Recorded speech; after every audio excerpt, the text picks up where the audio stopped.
Le trafic de médicaments reste un problème mondial, également répandu à l'échelle du continent africain.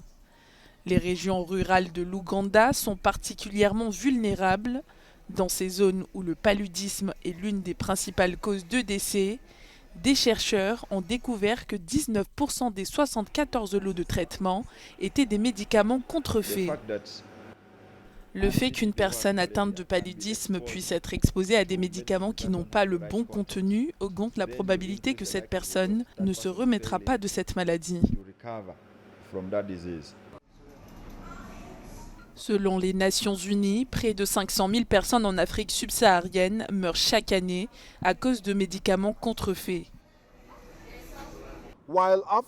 Alors que l'Afrique déploie des efforts considérables pour réduire la charge de morbidité, les progrès durement acquis par le continent sont réduits à néant par la propagation de médicaments de qualité inférieure. Il est urgent de renforcer les lois et les politiques d'importation de médicaments avant que la situation ne devienne incontrôlable. L'Afrique importe 95% de ses médicaments de l'Union européenne et d'Asie.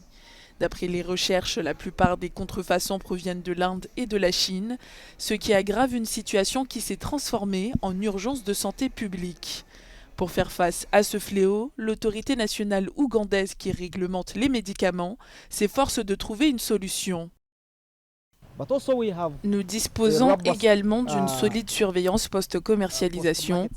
Les produits que nous mettons sur le marché sont suivis par des équipes qui utilisent une méthodologie approuvée au niveau international et prélèvent régulièrement des échantillons que nous testons dans notre laboratoire.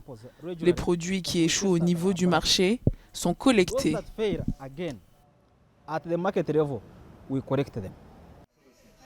Pour pallier le problème, les experts appellent à la mise en place de solutions locales.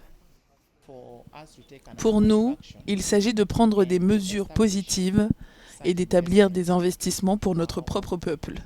L'Afrique devrait probablement se réunir et voir ce qu'elle peut faire pour ses propres citoyens, au lieu de s'appuyer sur les établissements que nous avons eus dans le passé et qui ne peuvent pas aider dans une telle situation. Pour l'heure, l'Afrique ne fabrique que 3% de l'approvisionnement mondial en médicaments. Une vulnérabilité mise en évidence lors de la pandémie de Covid-19. Le développement d'une industrie bien réglementée pourrait permettre aux pays africains de sauver de nombreuses vies.